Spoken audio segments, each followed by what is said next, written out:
Kim Jong-un, le dirigeant de la Corée du Nord, est arrivé ce mardi matin en Russie, une visite inédite alors qu'il n'avait pas quitté son pays depuis le début de la pandémie en 2020. Alors quel est le but de cette visite historique? Pourquoi Kim Jong-un a-t-il choisi la Russie et à quoi peut-on s'attendre dans les prochains jours? Salut, c'est Hugo, j'espère que vous allez bien. On est donc parti pour une nouvelle plongée dans l'actualité en une dizaine de minutes, exceptionnellement en voix off puisque je suis encore actuellement au Maroc pour suivre la situation. Kim Jong-un est donc parti ce dimanche de Pyongyang, la capitale de la Corée du Nord, à bord d'un train blindé. Les médias d'État nord-coréens ont diffusé plusieurs images de son départ, le montrant devant le train. C'est un voyage assez marquant puisque je vous le disais, c'est le premier voyage à l'étranger depuis début 2020, mais c'est aussi seulement son 10e depuis son arrivée au pouvoir en 2011. D'ailleurs, petite anecdote sur ce train blindé, c'était aussi le mode de transport préféré de son père, Kim Jong-il, l'ancien dirigeant donc nord-coréen, qui avait une peur bleue de l'avion. Alors au moment où j'enregistre, on ne connaît pas encore le moment de rencontre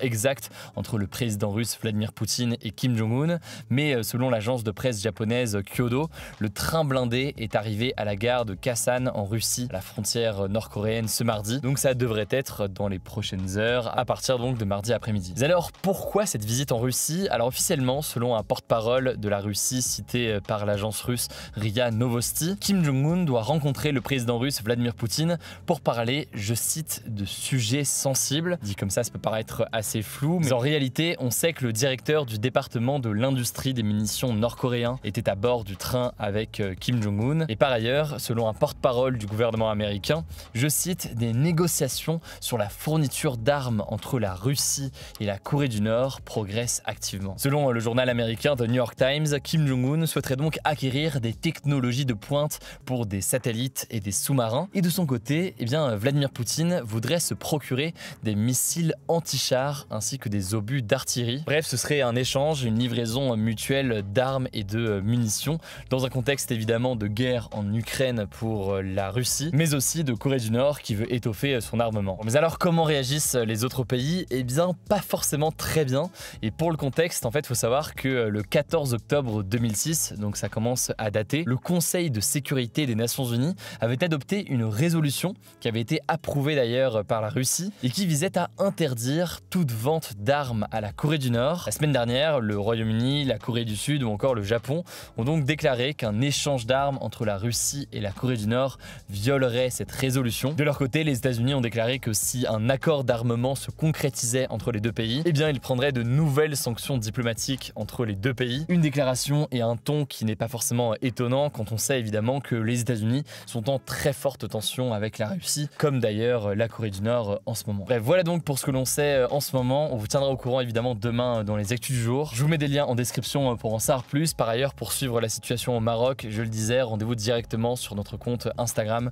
Le nom du compte, c'est Hugo Décrypte. Je laisse la parole à Blanche et je reviens juste après. Merci Hugo et bonjour à tous. On commence avec ce nouveau bilan. Au Maroc, près de 2900 personnes sont mortes et 2501 ont été blessées suite au séisme qui a touché le pays ce vendredi soir, selon les dernières estimations officielles. Il s'agit du tremblement de terre le plus meurtrier au Maroc depuis le séisme d'Agadir en 1960. Sur place, les secouristes marocains sont aidés par des équipes étrangères pour retrouver d'éventuels survivants et pour venir en aide aux centaines de personnes devenues sans abri. D'ailleurs, la Croix-Rouge a lancé un appel aux dons d'environ 100 millions d'euros pour soutenir les opérations de secours. Il faut savoir qu'en secourisme, les 72 heures qui suivent un tremblement de terre sont décisives pour retrouver des rescapés encore vivants après une catastrophe naturelle et leur apporter les premiers secours. On vous tiendra donc au courant de l'évolution sur place. Deuxième actu, dans l'est de la Libye, un pays du nord de l'Afrique, les inondations causées par la tempête Daniel ont fait plus de 2300 morts et environ 7000 blessés selon le porte-parole des services de secours qui relève du gouvernement de Tripoli, la capitale du pays. Selon la Croix-Rouge, 10 000 personnes sont portées disparues. Le gouvernement de l'Est libyen, qui a été désigné par le Parlement mais qui n'est pas reconnu par la communauté internationale, a décrété un deuil national de 3 jours. Il a aussi lancé un appel à l'aide internationale. D'ailleurs, ce lundi dans la soirée, Emmanuel Macron a annoncé la mobilisation de moyens pour apporter une aide d'urgence. Avant de toucher la Libye, la tempête Daniel est d'abord passée par la Grèce, la Turquie et la Bulgarie, où au moins 27 personnes sont mortes ces derniers jours. Troisième actu, près d'un étudiant sur 2 a déjà sauté un repas à cause de la hausse générale des prix en France, selon une étude publiée ce mardi par l'association Copain, qui lutte lutte contre la précarité étudiante. La moitié des étudiants interrogés disent aussi avoir déjà renoncé à acheter certains aliments par manque d'argent. C'est 2 fois plus que parmi l'ensemble de la population française. L'étude, en partenariat avec l'IFOP, montre aussi que les étudiants ne se restreignent pas seulement sur la nourriture. Par exemple, 43% d'entre eux disent se priver de certains produits d'hygiène ou de cosmétiques. D'ailleurs, malgré les distributions gratuites de protection périodique dans les universités, près d'un quart des étudiants menstrués disent ne pas toujours en avoir assez. Quatrième actu, Total Energy va prolonger son plafonnement des prix du carburant à la pompe à 1,99 € par litre sur l'année 2024, tant que les prix resteront élevés, a annoncé ce mardi l'entreprise. Cette annonce intervient une semaine après la demande du ministre de l'économie Bruno Le Maire. Concrètement, ça signifie que les automobilistes ne paieront jamais plus de 1,99 € par litre d'essence ou de gazole dans les stations-service. Ce plafonnement concerne les 3400 stations gérées par Total, soit un tiers des stations-service en France. Cette annonce arrive dans un contexte où les prix des carburants remontent en France. Selon les statistiques du ministère de la Transition énergétique, les tarifs actuels n'avaient pas été aussi élevés depuis avril pour l'essence et février pour le gazole. Cinquième actu, les questions de l'examen du code de la route ont été renouvelées ce mardi. Le but affiché, c'est d'éviter les questions pièges et d'apporter plus de clarté à l'examen. Concrètement, les questions devraient maintenant mieux prendre en compte certaines évolutions sur la route, comme l'essor du vélo ou de la trottinette. Des nouvelles questions où l'on se met à la place d'un autre usager, comme un cycliste ou un enfant, ont aussi été ajoutées. Autre changement, les images qui illustrent les questions ne sont désormais plus des images de synthèse, mais des vidéos en prise de vue réelle, notamment filmées par des drones. Sixième actu, un ado reçoit en moyenne 36 € d'argent de poche par mois, soit 3 € de plus que l'an dernier, selon une étude de PixPay relayée par Le Parisien. Toujours selon cette étude, 57% des ados reçoivent de l'argent régulièrement au lieu de 50% l'an passé. Ce qui ne bouge pas en revanche, c'est que les sommes données augmentent avec l'âge, puisque l'argent de poche mensuel moyen passe de 24 € pour un enfant de 10 ans à 56 € pour un ado de 18 ans. En France, c'est d'ailleurs les Corses qui donnent le plus d'argent de poche avec une moyenne de 48,90 € par mois, alors qu'à l'inverse, les Normands reçoivent en moyenne seulement 28,40 € d'argent de poche par mois. On termine avec cette actu, un vaccin développé par une start-up nantaise permettrait de diminuer le risque de décès des patients atteints de cancer avancé du poumon. Selon les résultats d'un essai clinique, 44,1% des patients étaient toujours en vie dans le groupe ayant reçu ce vaccin, contre seulement 27,5% dans le groupe utilisant la chimiothérapie, un traitement du cancer qui repose sur l'utilisation de médicaments. Alors certes, c'est une bonne nouvelle et une avancée dans la lutte contre le cancer, mais ce vaccin n'est pour autant pas un remède miracle. En tout cas, il devrait être commercialisé d'ici 2027. Merci beaucoup Blanche pour ces actualités en bref. Pas de débat aujourd'hui. Demain, ce sera un format des actus du jour un petit peu spécial puisqu'on vous montrera ce qui se passe et ce qu'on a vu au Maroc depuis quelques jours. Prenez soin de vous, prenez soin de nos proches et puis on se dit à demain pour une nouvelle vidéo.